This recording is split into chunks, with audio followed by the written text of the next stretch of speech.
to acknowledge any elected officials who are with us today. If you're an elected official, if you would stand up and be recognized.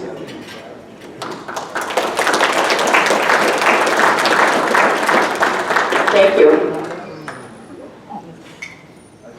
I also want to welcome Greg Petoniak, has joined us, one of our sponsors, and I want to say that Greg is with SEMCOG and Kathleen is with SEMCOG, and I know that that's confusing, but SEMCOG is the Southeast Michigan Council of Governments, and SEMCOG is Southeast Michigan Community Alliance and the Workforce Development Agency in our area. So that's the difference there.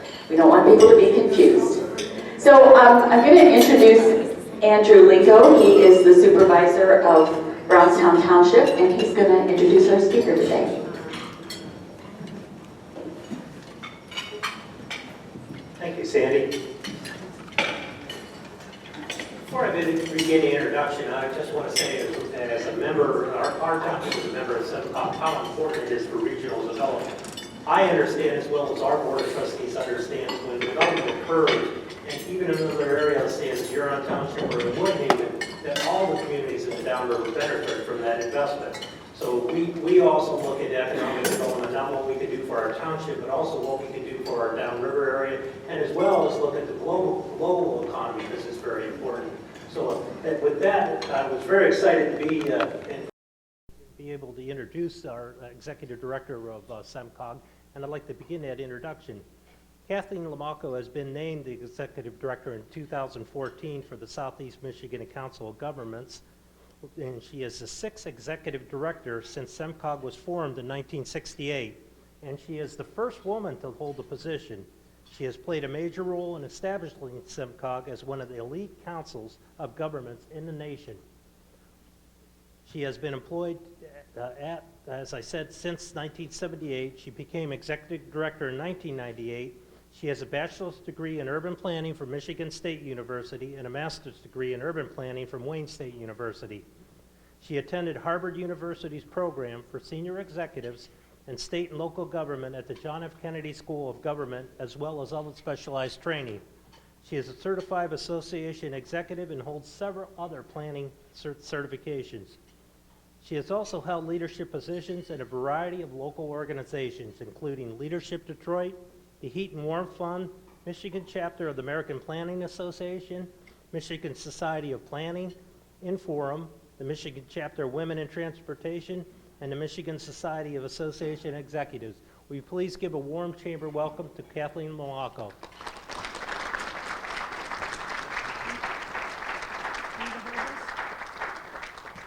Thank you.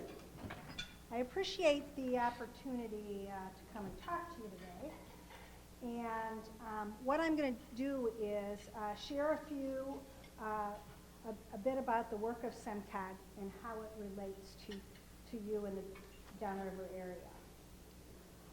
I also plan to highlight what we have on the horizon.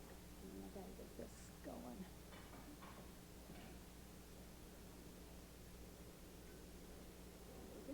Well, let's see. Okay. So that first slide shows what I'm going to talk about. Like I said, an overview of the region, present some of our recent plans and implementation activities, and highlight what's on the horizon. The map here shows the 7-county region of Southeast Michigan, and you'll note the proximity to our neighbor Canada, as well as surrounding state of Ohio. Both have implications on our larger region. This map shows the membership of SEMCOG, and as Sandy mentioned, SEMCOG is short for the Southeast Michigan Council of Governments. We're a voluntary organization of local governments in the Detroit metro area, and we're governed by elected and appointed officials from our member governments. Here the map shows that all 7 counties are members, as well as all the communities shown in blue. And we also have intermediate school districts and community colleges as members for a total of 160 governmental units. You can see on the map that most of the communities in your chamber area are members. Further, a number of elected and appointed officials from your area serve on SEMCOG's executive committee, our principal governing body. They include David Glabe, who's the Huron Township Supervisor, Brian Peters, who's the Brownstown Township Trustee, David Angelari is the Finance Director of Southgate, Alan Anderson, who's here from One County Community College, also represents community colleges on our board. In addition, some other notable figures from your area that are active in SEMCOG is former State Rep Andrew Pandravis represents Warren Evans in Wayne County on SEMCOG's board. Greg Petoniak is the past chair of SEMCOG and currently serves as a delegate at large in SEMCOG representing workforce interests. We've also had involvement from Mayor Cuspa and from Councilmember Howie, as well as I would be remiss if I didn't mention that Bob Bogus, who was here, was also an early past chair of SEMCOG. So let's start with a few facts about our complex region. We've got 7 counties, 93 cities, 24 villages, 115 townships, 49 post-secondary educational institutions are in the region. We've got 20 watersheds, 18 regional and international airports, 25,000 miles of public roads, 2,900 bridges related to that road system, and 8 international border crossings. So it's a complex region, there's lots of actors, so one of SEMCOG's principal roles is coordination. SEMCOG is responsible for regional planning and intergovernmental coordination. Our work addresses things that government can't do alone. Because we've got so many local governments, lots of issues and items cross jurisdictional boundaries. So that's the space that we work in. We work out of 3 functional departments. Data, which develops extensive economic development data and information that we use in our planning and that's used by many others in the region, including the private sector. Excuse me, I'm getting ahead of myself.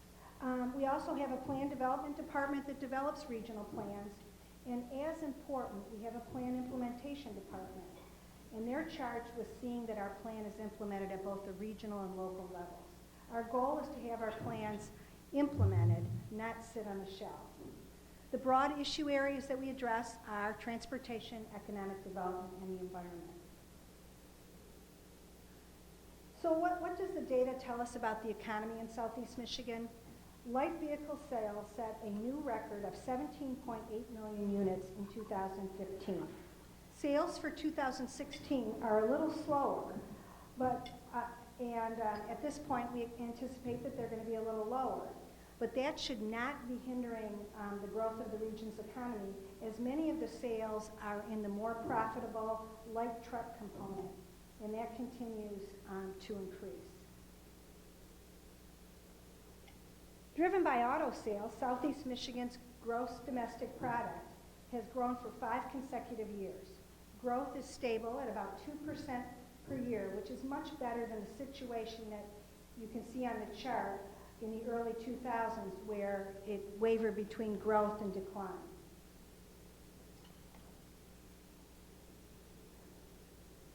Southeast Michigan's economy continues to add payroll jobs. It's gained back 221,000 jobs of the 480,000 jobs lost in the last decade, or roughly 40, we've regained about 46%. The region's total number of jobs is almost back to the year 2000 level. As a result, Southeast Michigan's unemployment rate is back in line with the rest of the United States in the state of Michigan. Southeast Michigan's rate, shown here in blue, declined from an annual average rate of 14.6% in 2009 to an annual average rate of 5.9% in 2015. It is currently trending at 5% for 2016, which is about the same rate as the U.S. and just above the Michigan rate of 4.8%. This chart shows total population change, the green line, and its 2 components, natural change in blue, which is births minus deaths, and net migration, shown in yellow. from 2000 to 2015. Net migration has been improving significantly. In 2008, over 59,000 more people left the region than came into the region. Compare that to last year when the number was reduced to just about 8,000. As a result, our population is stabilizing despite the decline in natural growth. In fact, we've experienced a small population growth for the last 4 years. Metro Detroit's housing market continues to improve. Prices shown in red are now above their 2000 levels. On an annual basis, Detroit is growing at the same rate as the U.S., 5%. Metro Detroit's prices are growing faster than the Cleveland metro area or the Chicago metro areas, which are seeing prices increase by only 2% annually. So that's good news for all in real estate.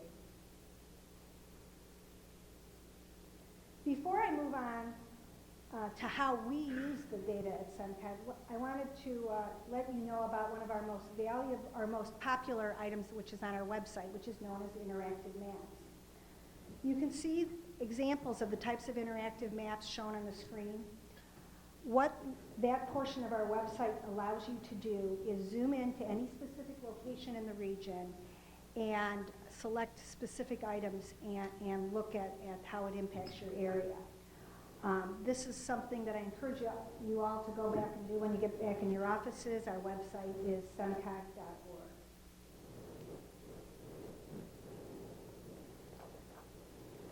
Recently, we've been doing a number of plans, and they include our traffic safety plan, our bicycle and pedestrian plan, economic development, and green infrastructure. What I plan to do is spend a few moments sharing with you what those plans call for and provide some examples of how the plans and policies are being implemented in your area.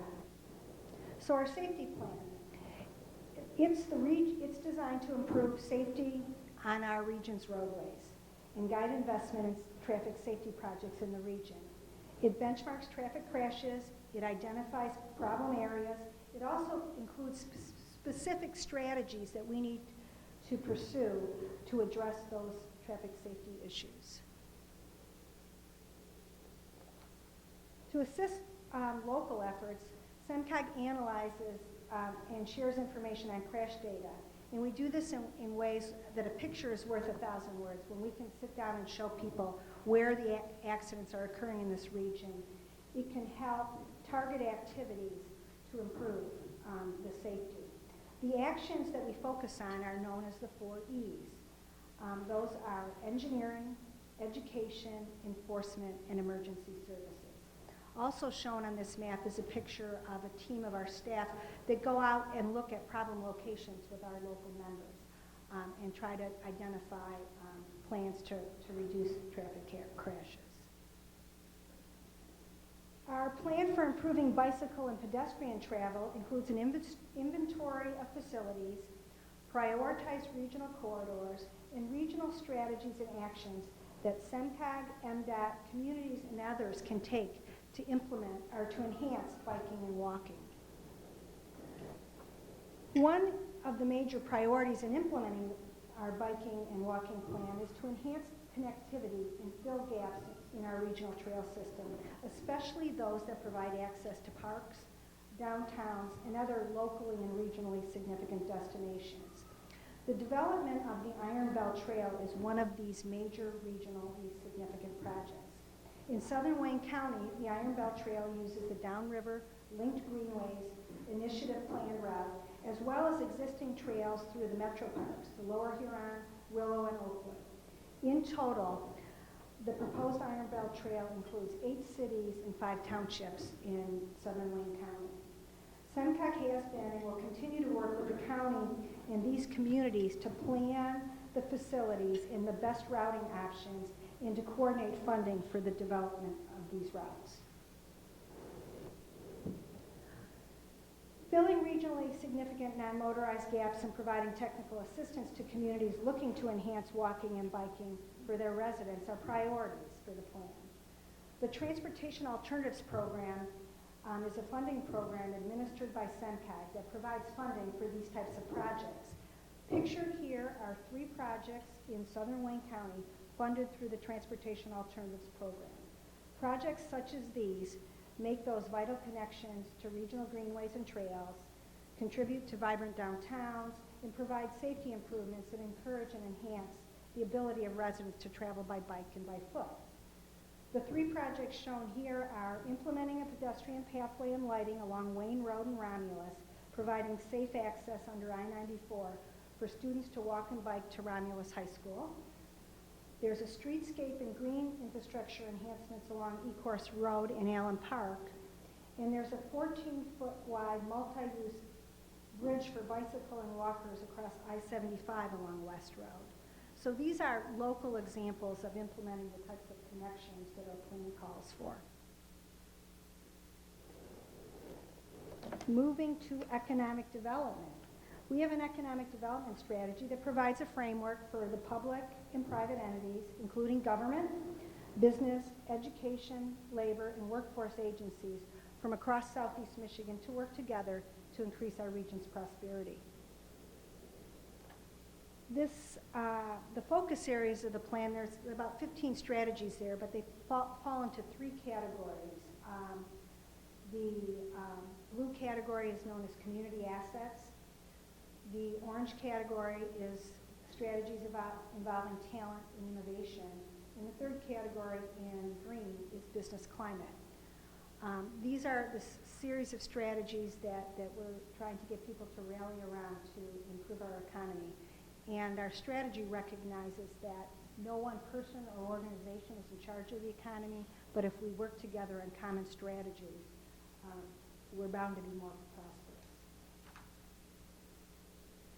One of the ways that SEMCOG's working to implement the talent portion of our economic development plan is through our STEM and skilled trades initiative.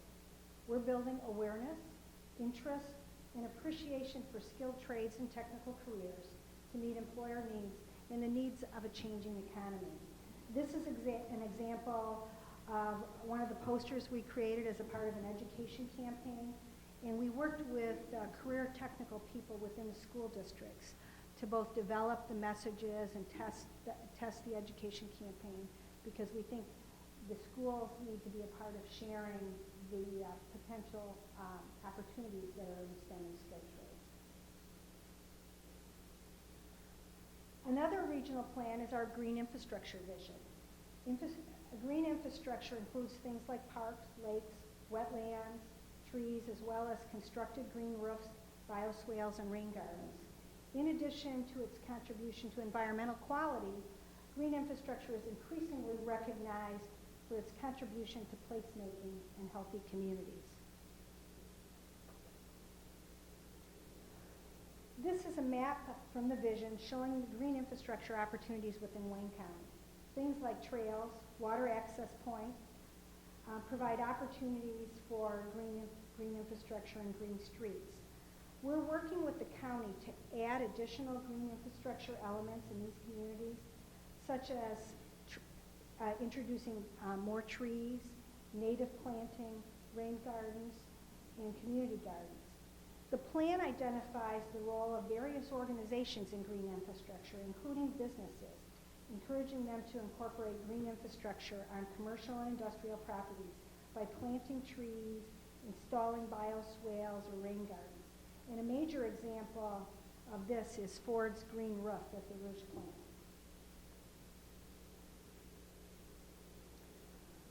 SEMCOG continues to work with communities and stakeholders in southern Wayne County to promote the area's remarkable water trails, including the Detroit River Heritage Water Trail, the Rouge River Water Trail, and the region's first designated national water trail system, the Huron River Water Trail.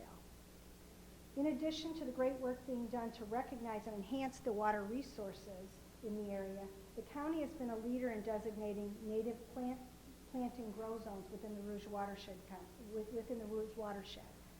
Using grow zones is a priority of our green infrastructure vision as they increase infiltration of rain into the soil, as well as reduce pollution, and they're more cost effective to maintain. I can't leave the topic without touching on our work with the Metropolitan Affairs Coalition, our business, labor, government regional affairs partner. Staffed by SEMCOG, MAC is co-chaired by Congresswoman Debbie Dingell, and MAC worked for a number of years on the American Heritage River Initiative. And as a part of that work, we worked with partners raising nearly $3 million to construct a world-class fishing pier and boat dock for the Michigan Sea Grant school ship at the Refuge Gateway in Trenton. Here is a rendering of the facility that is now under construction. And as the future site of the International Wildlife Refuge Visitor Center, the Refuge Gateway will welcome visitors and serve as a hub for outdoor activities like fishing, birding, kayaking, canoeing, and wildlife observation, as well as be a site for environmental education. This is another rendering of people enjoying the pier, and we expect that to be completed at the end of the year. So hopefully this is what it's going to look like next summer. The success of our work sometimes requires changes at the state and federal level. SEMCOG works on legislative priorities for the region. With recent passage of transportation funding legislation at state and federal levels, which we spend a lot of time working on, we've now turned our focus to increasing revenues for local government, funding for infrastructure, and supporting the Great Lakes and controlling invasive species. On the regulatory side, we are advocating for clean air regulations that cost effectively clean up our air without disadvantaging our economy. We're currently participating with a state group with industry from Southeast Michigan, figuring out how we meet the new air quality standards. We adopt a legislative platform. I know before the meeting I was talking to Sandy. She said you adopted one on a periodic basis. So we adopt our legislative platform similar to you, but we also spend a lot of time not only talking about it with our members, but also with our legislative representatives. We feel that we can't stop with adoption of our policies. It has to move to talking to our congressional representatives in Washington as well as at the state level. We also know that implementation of regional plans relies on people having knowledge of the actions that they can take. So we understand that we need to talk to local leaders and other decision makers. We share our work through publications like our regular newsletters. We also talk to the newspaper, radio, do TV interviews, and we put out social media posts. So if any of you are interested, I would encourage you to follow us on Facebook and Twitter, and you can hear up-to-date information about what we're doing at SEMCOG. To that end, we also communicate on specific actions that the general public can take to improve our region. Things like ride sharing, where we encourage carpooling and van pooling to both reduce congestion and air pollution. We also have an Ours to Protect water quality campaign where we promote the simple steps that individuals can take to clean up our water. Things like practicing good car care, picking up after your pets, wise use of fertilizer, and conserving water. And we are the ones that operate the Ozone Action Program. Since it's summer, I want to go into a little bit more detail on ozone action and how you all can help improve the region's air quality. Working with the state, SEMCOG calls Ozone Action Days. You probably hear about it. A number of the weathercasters promote Ozone Action Days. And Ozone Action Days are called when hot summer temperatures combine with pollution in the air to create ground level ozone. And ground level ozone is what's often referred to as smog. And the reason we're concerned about it is because breathing high levels of smog can trigger respiratory problems in children, people with lung diseases, and the elderly. And exceeding the ozone standard also make it more difficult to site and permit businesses in our region. So far this summer, we've had 5 Ozone Action Days after having none last year. And on Ozone Action Days, the kinds of actions that we're encouraging people take are delaying lawn mowing or use of other gasoline-powered equipment, We're also encouraging people to leave your car at home, take the bus, carpool, vanpool, or if you do have to drive, connect your trips and drive less. Also avoid drive-through facilities or other situations where your car is idling, and avoid refueling until after dark. Finally, if you're barbecuing, we're not saying you can't barbecue, I don't know, it's on Action Day, but what we encourage you is not to use charcoal lighter fluid, because that is one of the things that causes ozone. Since the mid-1990s, the air quality has improved in our region, in part due to actions, people taking ozone actions, like I indicated. But all that being said, the ozone standards continue to come down, continue to be ratcheted down, so we want to encourage people to take this seriously. We send our information through news releases, on social media, so I want to encourage you, if you have internal newsletters with your employers, send it out to your employees. Encourage them to be a part of cleaning up our region's air. So the last thing I was going to talk about is a little bit about what's on the horizon. We're now begun work on a water resources plan. This grew in part out of our work on our economic development plan, which identified the importance of the blue economy. This look at water is going to be much broader than our past water plans that really focused on water quality. Our new plan is going to address topics such as pollution prevention, pipelines, invasive species, resiliency, Great Lakes shipping, diversions, wastewater, and stormwater. To provide input into this work, we're soon going to be conducting a public survey on the topic. It will be available on our website and through social media, and I want to encourage you all to consider participating and let us know what your priorities are for the region's water. We continue to be involved in large regional projects in our region. One is the Gordie Howe International Bridge to Canada. Certainly that's one that a number of us have been working on for a number of years, and one that is important for our economy, both of Southeast Michigan and the state as a whole. We're also worked for a number of years in the area of public transit. And in regard to public transit, what I've shown here on this map is a map of the Regional Transit Authority's draft transit master plan. This plan is out for review and comment and is expected to be adopted sometime this month. It's anticipated that the RTA will place a 1.2 mil tax proposal on the November election ballot to fund transit in their four-county service area, which is Wayne, Oakland, Macomb, and Washtenaw. What's in that plan that's of particular significance to your area is they're planning bus rapid transit along Michigan Avenue, regional commuter rail service from Ann Arbor to Detroit, cross-county connector buses along Fort Eureka, and airport service to various locations throughout the region. We've begun work on our new long-range forecast of jobs and households. These forecasts will be through the year 2045, and when complete, we'll have data by small areas so that you'll be able to look at data for any one of your individual communities. As I mentioned earlier, we're working to coordinate parks in the region. While parks are owned by various state, county, and local governments, they need to be coordinated and work together as a system. We're also studying the issue of freight movement within our region. That new bridge is a part of that equation. And finally, we're in the early stages of developing our next transportation plan, which will be through the year 2045.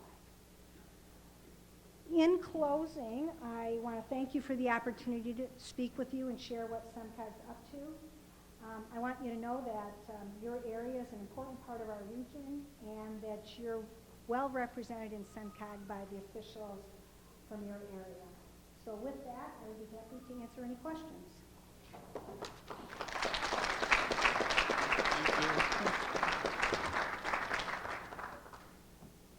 Okay, you've got the blue cards on your table, and Rich is collecting those cards, so if you can fill those out, we'll get your questions answered.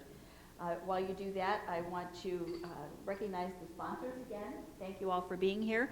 And we have several who were not able to join us today. The U.S. Steel Great Lakes Works, the News Herald, and Sinorama are also sponsors, but were unable to be with us today. We have a few announcements. There's lots of stuff going on at the Chamber, as always. I want you to be aware that we have an after business hours. This is one people look forward to each year. And this is Margaritaville at Atria King Haven in Riverview. So that's July 28th. It's from 5:30 to 7:30. Wear your favorite Jimmy Buffett attire and plan to come and have a good time.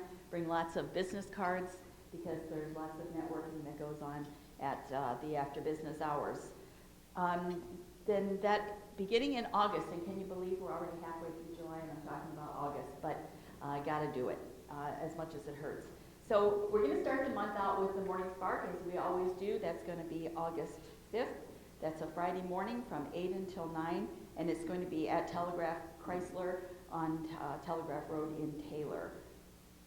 Then on August the 9th, we have our second in our Women of Achievement series. Some of you attended the first breakfast meeting, and it was very exciting, and we really look forward to the second one. Our speaker this time is going to be Denise Brooks-Williams.